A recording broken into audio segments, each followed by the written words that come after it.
Hello, my dear listeners. New Year's Eve is just around the corner. Have you already decided how you'll celebrate it?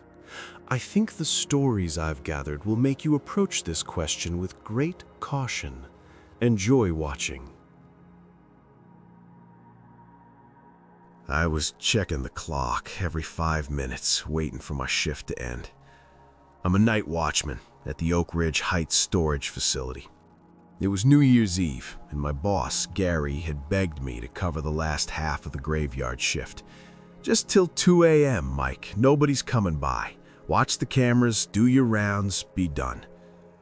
So there I was, sitting in the office trailer, watching 16 black and white screens showing rows of garage-style storage units.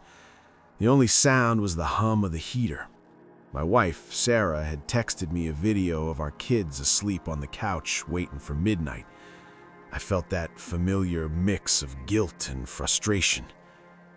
Around 11:15 p.m., I saw a flicker of movement on camera 7 at the far end of row G. I leaned in. A figure, a man in a dark coat, was just standing there in the middle of the access road, facing the camera, not moving. I frowned. We were supposed to be completely closed, no gate access after 10 p.m. I called out on the PA system. "Facility is closed. You need to exit to the front gate immediately." The figure didn't react. He just stood there. I watched him for a full 2 minutes, and he didn't so much as shift his weight. It was wrong. Sighing, I grabbed my heavy flashlight and radio. "Gary, this is Mike. I've got a possible trespasser on row G. Gonna check it out." There was no answer, which was normal. Gary was probably already drunk. I stepped out into the cold. The facility lights cast pools of yellow on the asphalt, with long stretches of darkness between them. My footsteps echoed. As I got closer to row G, I could see the man, still standing in the same spot. I stopped about 20 feet away. "Sir, you can't be here," I said, my voice louder than I intended. He slowly turned his head toward me. He was older, maybe in his 60s, with a gaunt face. He didn't look drunk, he looked empty. "I'm here for my unit," he said. His voice was flat. "Office opens at 8 tomorrow. You have to leave now. It's my unit, 107. I need to check on something." "Not tonight, you don't. Come on, I'll walk you out." He ignored me and started walking down row G, right toward 107. I followed him. "Stop right there or I'm calling the police." He stopped at the roll-up door of 107. He turned to look at me. "I lost the key," he said, "but it's my unit. I just need to know if it's still there." "If what's still there?" He didn't answer. He just crouched down and grabbed the bottom of the storage door. With a grunt, he started to lift it. The metal was padlocked, but he was strong, forcing it up a few inches. The metal screeched. "Hey!" I ran forward and grabbed his shoulder. He spun around faster than I thought possible. His eyes were wide, frantic. He shoved me hard. I stumbled back and fell, the flashlight clattering away. "I have to know!" he yelled, and went back to the door, pulling it up another foot. The padlock held, but the hasp was straining. I got to my feet, my heart pounding. This had gone past a trespass. I fumbled for my radio. "Gary, I need you to call the police, now! Row G, guy is breaking into a unit!" I heard a crack. The hasp tore partly out of the door frame. The old man yelped, a sound of pure relief, and pulled the door up to his waist. He dropped to his knees and peered into the dark space. Then he went very still. I stood there, flashlight pointed at him, waiting for him to pull out a TV or a box. He didn't move. He just knelt there, looking in. "What is it?" I asked, my anger fading into unease. His shoulders started to shake. I thought he was crying, but then I heard it, a wet, choking sound. He was laughing, a low, horrible laugh. "It's still here," he whispered. Then he turned his head and looked at me. The emptiness was gone, replaced by something worse, a kind of calm recognition. "Thank you. Now I don't have to wonder anymore." He started to crawl forward, into the unit. "Don't you move!" I shouted, but he was already halfway in. I ran to the door and shone my light inside. The unit was almost empty. In the center of the concrete floor was a large, dark stain. It was old, brown, and seeped into the concrete. A few feet from it was a shovel, rusted but clean, leaning against the wall. And at the very back was a single, large plastic container. The lid was on tight.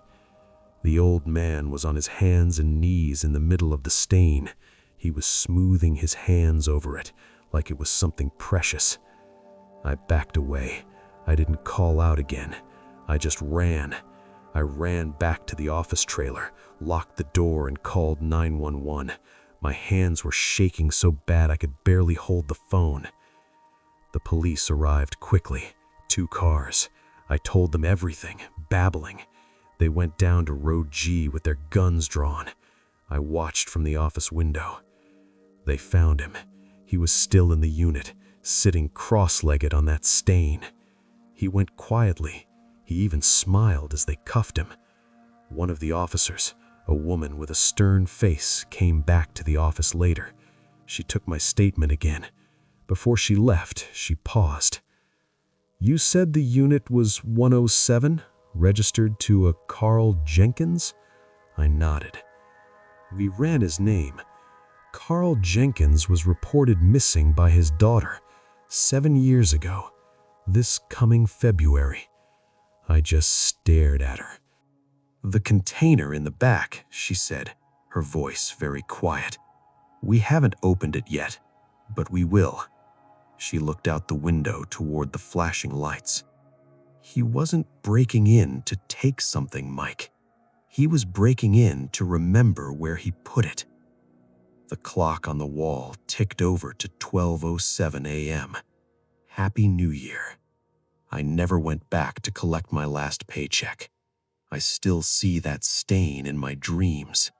I think about what might be in that container, and I wonder sometimes what a man thinks about sitting alone in the dark for 7 years, wondering if the worst thing he ever did is still right where he left it. My brother Evan always had to make things weird. Our tradition was simple. Every New Year's Eve, we'd drive out to our uncle's old empty hunting cabin in the woods of northern Minnesota, just the 2 of us. We'd light a fire, play cards, drink cheap beer, and shout "Happy New Year" to the trees at midnight. It was our thing, even after we grew up and moved to different cities. This year, when I pulled up to the cabin, Evan's truck was already there. No lights were on inside. I figured he was trying to spook me. I grabbed my duffel bag and the groceries and headed in. "Evan, you in here?" I called out. The cabin was cold. The fireplace was dark. I flicked the light switch, but the power was out. Probably the storm that had rolled through earlier. I used my phone's flashlight. Everything was where it should be. The dusty furniture, the card table, the bunk beds. But it felt off. Too quiet. I saw a note on the table, held down by an empty beer bottle. My brother's messy handwriting. "Went to check the generator shed. Back soon. Start the fire." That made sense. The generator shed was a 50-yard walk into the woods behind the cabin. I unpacked, got some kindling going in the fireplace. After 20 minutes, Evan still wasn't back. I tried his phone. No service, which was normal out here. A knot of annoyance tightened in my gut. This was his bit, his way of making the tradition memorable. Last year, he'd hidden in a closet and jumped out at me. I decided to go find him and tell him to cut it out. I put on my coat and took my flashlight. The path to the shed was muddy from the rain. My beam cut through the dark, catching bare branches and dripping pines. I could see the shed's dark shape ahead. The door was slightly open. "Evan, this isn't funny. It's freezing." No answer. I pushed the door open. The small shed was empty. The generator sat silent. No Evan. Then my light caught something on the dirt floor. A phone. I picked it up. It was Evan's, the case cracked from when he dropped it last summer.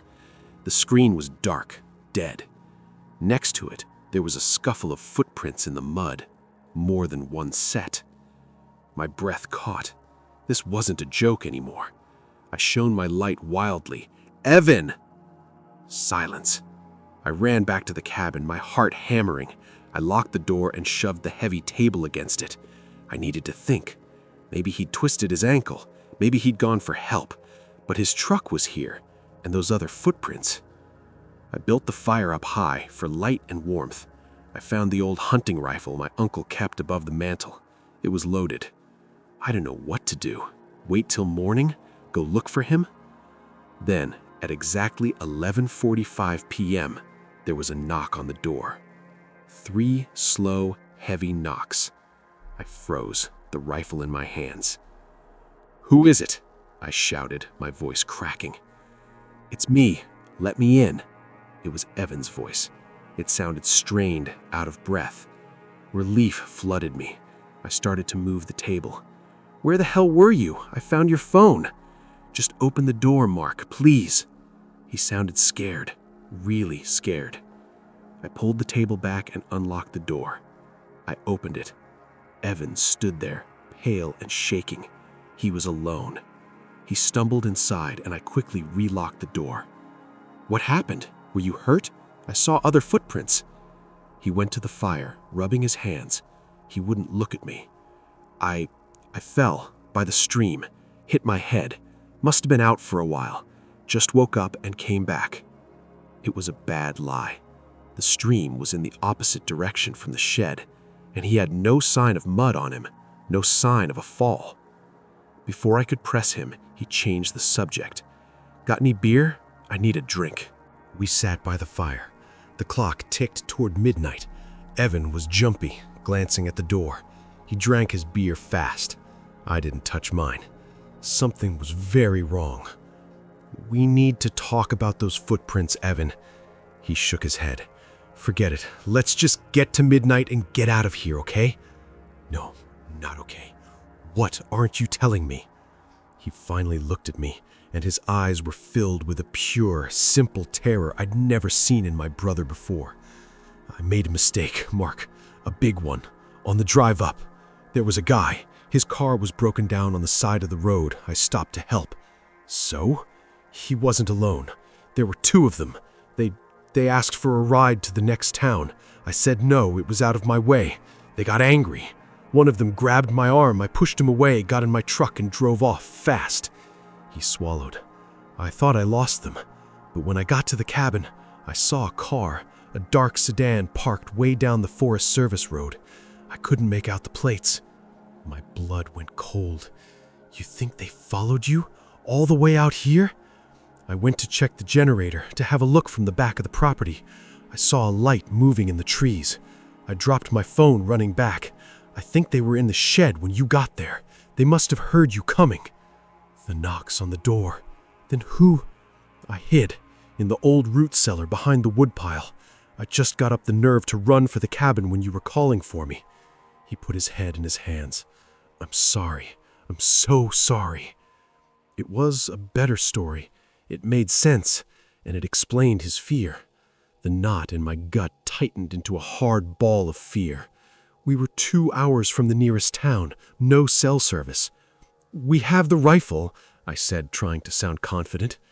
Evan just nodded, staring into the fire.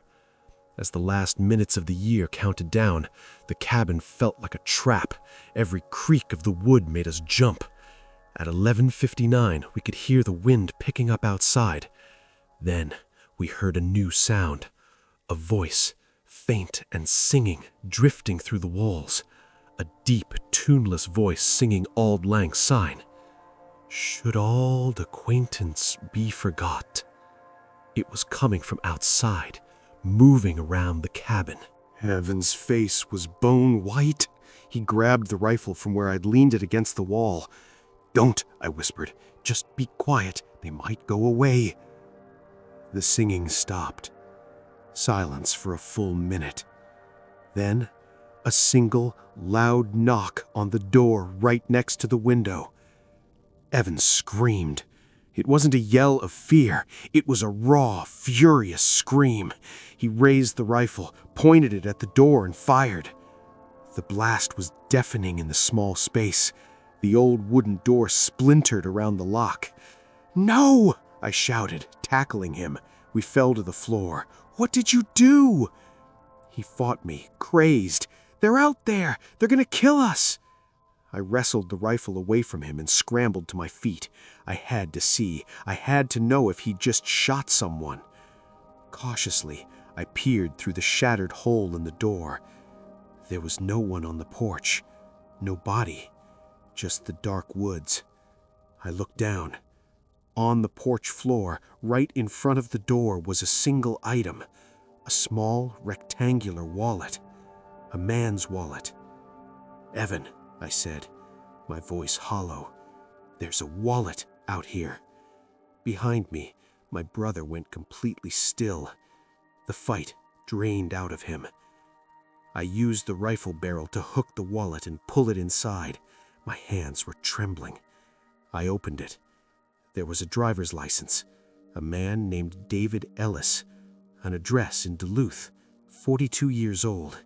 There were pictures of a woman and 2 kids, a few credit cards, $23 in cash. I looked at my brother. He was staring at the wallet like it was a ghost. "Evan, you didn't just push a guy away, did you?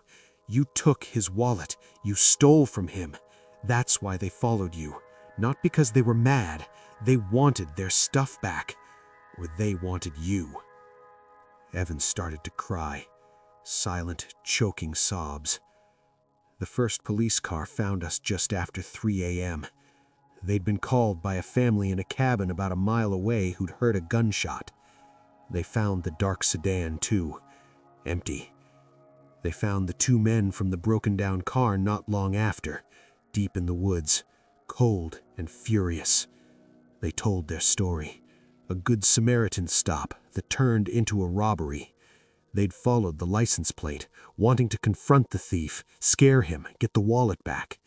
They were just as scared as we were. They'd been singing to try and get us to come out and talk. They never meant to hurt anyone. But my brother did. He'd fired a rifle at a voice in the dark. He almost killed a father of 2 over $23 and his own cowardice. I gave my statement. I handed over the wallet. Evan was arrested. They charged him with aggravated assault, robbery, a bunch of things. Our tradition is over. I visit him sometimes in the county jail. We don't talk about the cabin. We don't talk about the wallet on the porch. We just sit there. The silence between us is the loudest thing I've ever heard. I keep thinking about that song, drifting through the trees, an attempt to reconnect, an offer of conversation, and how my brother answered it with a bullet. That's the real horror, I guess. Finding out the monster in the woods isn't out there at all. It's sitting right next to you, shivering by the fire, and you never knew it was there until it was too late. My wife Clara said it would be good for us. A fresh start, Tom. A party with new people. Our marriage had been quiet, strained. We'd moved to this planned community in Arizona for her job 6 months ago. The houses were all beige, the lawns were all perfect, and everyone was friendly in a way that felt like a performance. The Andersons, our neighbors 3 doors down, had invited the whole street to their New Year's Eve bash. The house was packed. Tasteful decorations, expensive champagne, a jazz playlist. I didn't know anyone. Clara flitted from group to group, laughing easily. I stood by the snack table, nursing a soda. I don't drink. A man around my age sidled up to me. He had a pleasant face and a firm handshake. Ben Carter, "You're Tom, right? From 4212? "That's me," I said, forcing a smile. "Clara's husband." He nodded toward my wife, who was talking animatedly with a circle of women. "She's wonderful, fits right in." "She does." Ben took a sip of his wine. "It's a great street, good people, safe." "You feel safe here, Tom?" It was an odd question. "Sure, very." "Good, that's important." He leaned in slightly. "We look out for each other here. It's a system. You'll learn." Before I could ask what he meant, he was called away by his wife. I pushed the strange comment aside. Party small talk. As midnight approached, the party shifted to the large backyard, strung with fairy lights. A countdown clock was projected on the side of the house. The mood was buzzing. I found Clara. She squeezed my hand, her eyes bright. "Having fun?" "It's a party," I said. She kissed my cheek. "Try." The countdown began. 10, 9, 8. The crowd roared. I felt disconnected, floating above it all. 3, 2, 1. Happy New Year. Confetti cannons went off, horns blared. Everyone hugged and kissed. I kissed Clara. Over her shoulder, I scanned the cheering faces, and I saw something. Across the yard, near the back fence, Ben Carter wasn't celebrating. He was standing perfectly still, staring directly at me, and he wasn't smiling. He gave me a single, slow nod. Then he turned and walked back into the house. The party raged on, but a chill had settled over me. Clara was pulled into a group photo. I slipped away, following the path Ben had taken. I needed air, or an explanation, or both. The inside of the house was suddenly empty and quiet, a stark contrast to the roar outside. I could hear voices coming from the home office down the hall. The door was slightly ajar. I moved closer. I recognized Ben's voice. "New guy, Tom. He's uneasy. The wife's perfect, but he's a question mark." Another voice, lower, replied, "We confirmed the timeline. She arrives tomorrow afternoon. The package has to be ready for transfer by 10 p.m. No slips. The husband is the variable," Ben said. "If he becomes a problem." "He won't," the lower voice said flatly. "The system handles variables. You know the protocol. We make them comfortable, we observe, and if necessary, we relocate the problem permanently." My breath caught in my throat. Relocate the problem permanently. This wasn't a neighborhood watch. This was something else. "And the wife?" Ben asked. "There's already one of us. She recruited him, remember? She'll be compensated. She'll be fine." The floor seemed to drop out from under me. Recruited him. She's already one of us. Clara. My mind reeled. The move, the perfect neighborhood, the insistence we come to this party, it wasn't for a fresh start. It was an inspection. I was the package being evaluated, and my own wife had delivered me. I backed away from the door, my heart slamming against my ribs. I had to get out. I had to think.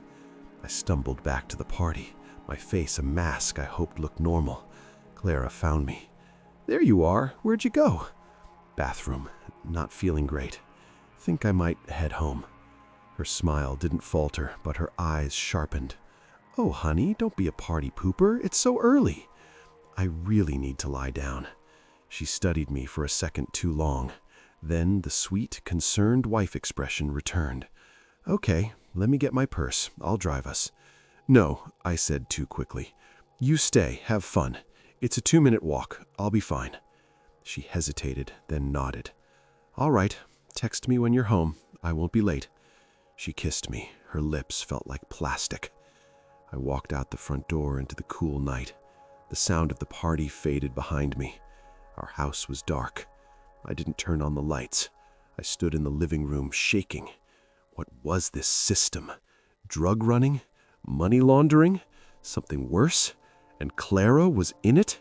Our whole marriage? Our life here? Was it all a cover? I saw headlights swing into our driveway. Not Clara's car. A dark SUV. 2 men got out. I recognized one from the party. He'd been manning the grill. They weren't coming to the front door. They were walking around to the back. They were here. Panic seized me. I ran to the kitchen, grabbed a knife from the block. It felt stupid and small in my hand. I heard a faint click from the back door. They had a key.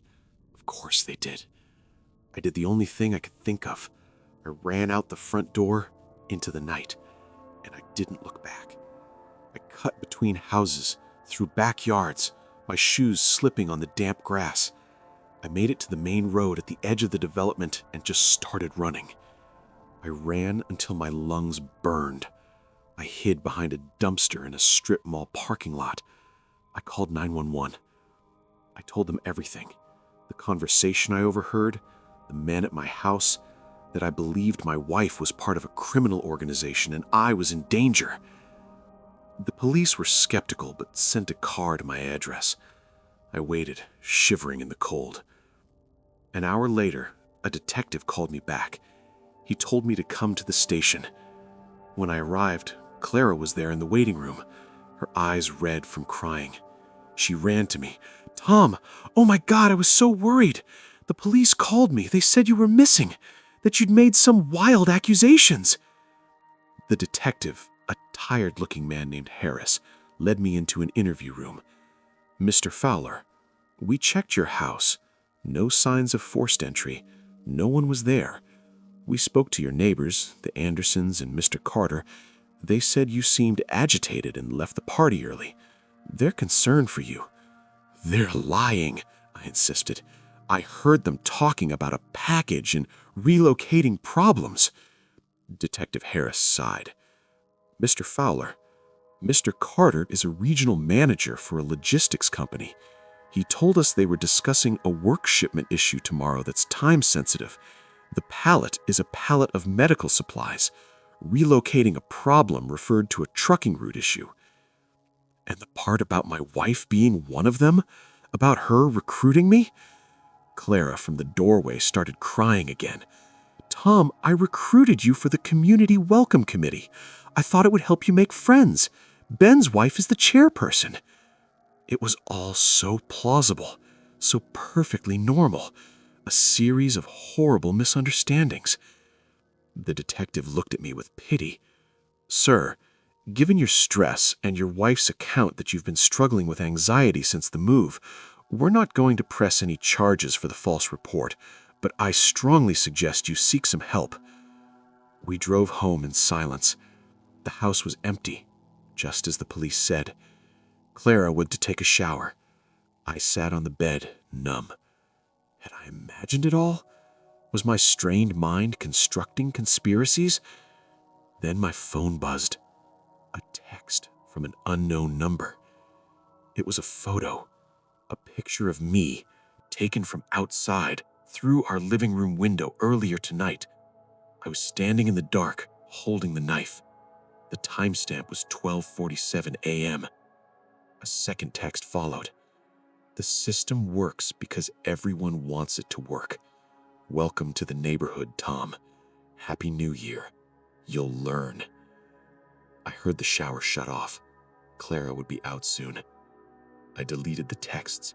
I put the phone down. I looked at my reflection in the dark bedroom window. I looked like a man in his own home, but I wasn't. I was the package, delivered, accepted, and now stored in a perfectly beige warehouse. The horror isn't in being chased. It's in realizing you've already been caught, and the door to the cage was opened for you by the person you trusted most, and it locks from the inside. I picked up the hitchhiker just after my shift ended. I was a long-haul trucker, and I was dead empty, rolling south through Utah on I-15. It was New Year's Eve, and all I wanted was to get to the truck stop outside Las Vegas, park my rig, and sleep through the midnight noise. The sky was a deep, solid black, no moon. He was just there, suddenly in my high beams, a lone figure on the shoulder with his thumb out. No bag, no car in sight. I normally never stop. My company has rules against it, but something made me slow down. Maybe it was the hour, maybe it was the fact it was the holiday. He looked so alone. I pulled over about 100 yards past him. He jogged up, opened the passenger door, and climbed into the cab. "Thanks, man," he said, breathing hard. "Car died. Phone's dead. You're a lifesaver." He was young, maybe mid-20s, clean cut, wore a dark jacket and jeans. He seemed normal. "Where you headed?" I asked, pulling back onto the interstate. "As far as you're going. Vegas is perfect." We drove in silence for a few minutes. The only sound was the drone of the engine. I offered him a stick of gum. He took it. "Quiet night to be stranded," I said, just to make conversation. "Yeah," he said. He was staring straight ahead, his hands resting on his knees. They were very still. "I appreciate this, really. Most people wouldn't stop." "It's no problem." Another stretch of silence. It started to feel heavy. I turned on the radio, found a station playing countdowns from New York. Cheering filled the cab. "Big party in the city," I said. "I don't like crowds," he replied. His voice was flat. Okay, I thought, not a talker. Fine by me. I focused on the road. About 20 minutes later, he spoke again. "You ever feel like you're on the wrong road? Not just this highway, I mean, your whole life?" I shrugged. "Sometimes. Doesn't everyone?" "I do. Tonight, especially. I was supposed to be somewhere else, with someone else, but things changed." I didn't know how to answer that. It sounded personal. "Well, Vegas is a good place to start over for a night." He let out a short breath, almost a laugh, but there was no humor in it. Start over. Yeah. He went quiet again. I glanced at him. He was just looking out the windshield, but his eyes weren't tracking the road. They were fixed on some point far away. The next exit sign came up. Rest area 2 miles. "Mind if we stop? I need to use the bathroom." "Sure, I could use a break too." I pulled the big rig into the nearly empty rest area. There were 2 other cars far apart. The building was a low concrete block with dim yellow lights. I shut off the engine. The sudden quiet was a relief. "I'll be quick," he said, and hopped down from the cab. I watched him walk toward the building. His walk was purposeful, not like someone stretching their legs. He disappeared inside. I got out, lit a cigarette, and leaned against the warm grill of my truck. The cold desert air was sharp. I could hear the faint echo of the radio from one of the cars, more celebrating. I checked my phone. 11:40 p.m., almost there. 5 minutes passed, then 10. He wasn't coming back. A knot of annoyance formed in my chest. Maybe he was sick, or maybe he was just weird. I finished my cigarette, stomped it out, and headed for the building to check on him. The men's room was empty. The fluorescent lights buzzed. No one at the sinks. I checked the stalls. All 3 doors were open. He wasn't there. Puzzled, I walked back outside. Maybe he'd gone to one of the cars to ask for a jump or something. I looked around. The 2 cars were still there, occupants unseen. No sign of the kid. Then I saw it, over by a cluster of scrubby trees at the edge of the parking lot, near a picnic table, a dark shape on the ground. It looked like a pile of clothes. I walked over slowly, my boots crunching on the gravel. As I got closer, my stomach tightened.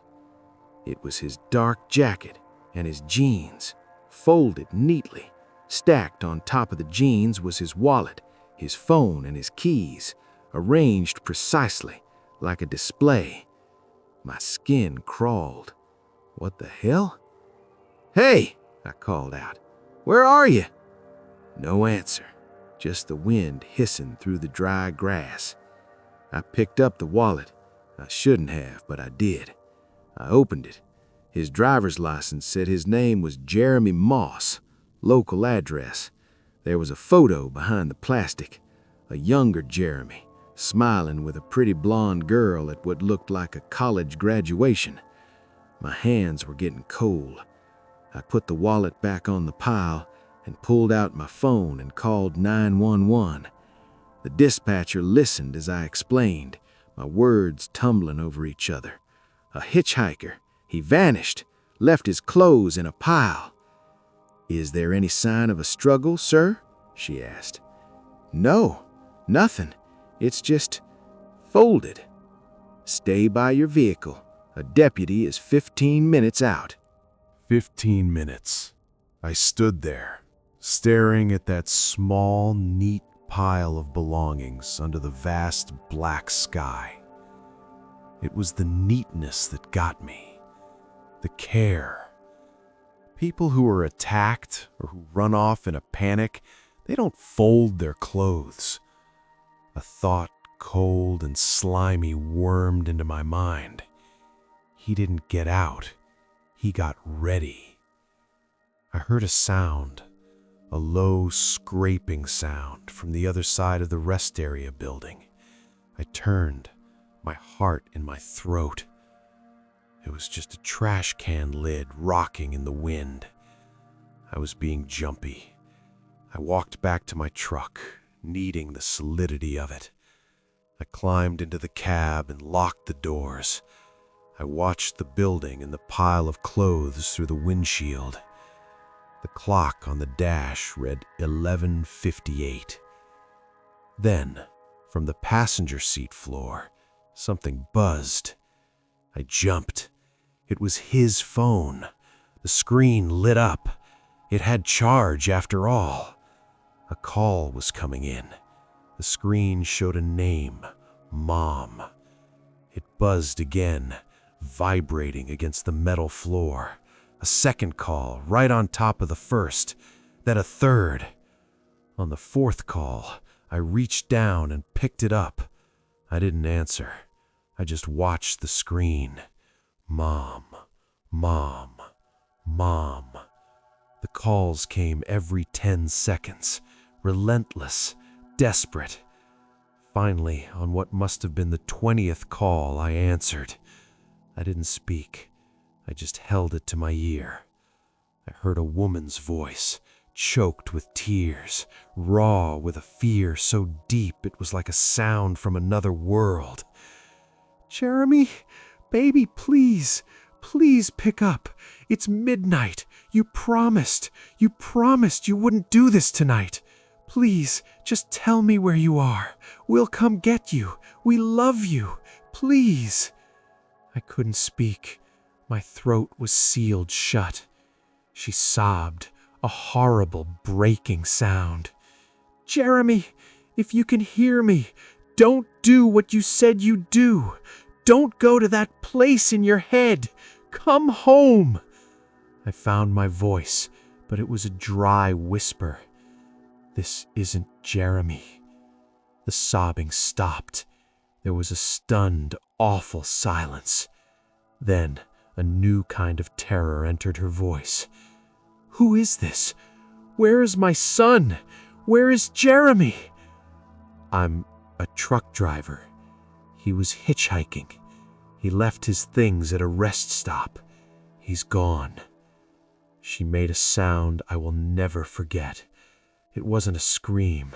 It was a hollow, bottomless gasp, like all the air and hope had been sucked out of the world at once. The deputy found me sitting in my cab, dead phone in my hand. He took my statement. They searched the area with flashlights and dogs.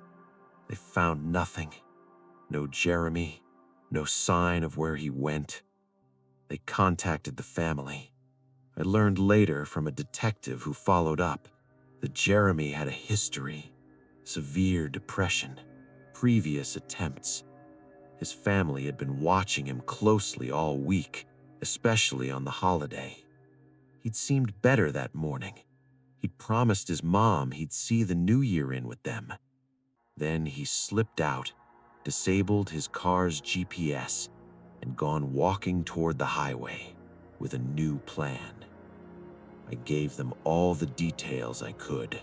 The flat tone, the talk about the wrong road, the neat pile of clothes. The detective called it a preparatory act, a final orderly step. I never finished my run. I took leave. I couldn't sit in the cab. Every shadow in the passenger seat was him. Every quiet moment echoed with that phone ringing. I think about that pile of clothes under the picnic table. I think about his mom's voice. I think about the moment he took off his jacket, folded it, and decided to walk out into the cold, dark desert, leaving everything that identified him behind. He chose the loneliest hour of the loneliest night to disappear. And I was the last person to see him. I was the one who helped him get to his chosen nowhere. The horror isn't a monster. It's a quiet young man in your passenger seat, and you don't know he's saying goodbye. You're just the last mile of his long, wrong road, and you can never, ever pull over fast enough to change where it ends. If you liked the story, subscribe and like it, and also write a comment about what topic you would like to hear about.